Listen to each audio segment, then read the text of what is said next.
বাংলাদেশের শেষ প্রান্তে যেখানে পাহাড় আর সাগরের মিলবন্ধন, সেখানেই টেকনাফ। এখানে দাঁড়িয়ে আপনি দেখতে পাবেন নাফ নদীর নীল জলরাশি, যা বাংলাদেশ আর মায়ানমারের প্রাকৃতিক সীমানা গড়ে তুলেছে।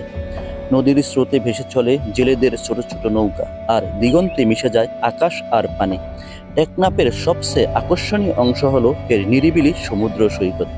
কক্সবাজারের কোলাহল থেকে দূরে এখানে আপনি প্রকৃতির এক অন্যরকম শান্তি খুঁজে পাবেন। সোনালী বালুকা আর সবুজ পাহাড়ের হাতছানি যেন পর্যটকদের মুগ্ধ করে রাখে। সূর্যাস্তের সময় লাল আভায় রঙিন হয়ে উঠে পুরো দিগন্তে, তৈরি করে এক মনোমুগ্ধকর দৃশ্য। সেখানে আপনি দেখতে পাবেন জেলেদের মাছ ধরা। টেকনাফে আরও দেখতে পাবেন জিরো পয়েন্ট, রাখাইন কন্যা আর পুলিশের প্রেমের স্মৃতিচিহ্ন মার্টিনের কূপ, টেকনাফ জেটিঘাট, রাখাইন শ্মশান ইত্যাদি। টেকনাফ শুধু ভ্রমণ নয়, প্রকৃতির সাথে এক অন্তরাত্মার গল্প। নাফ নদীর বুকে আর টেকনাফ বিচের বালুচরে হারিয়ে যেতে মন চায় বারবার।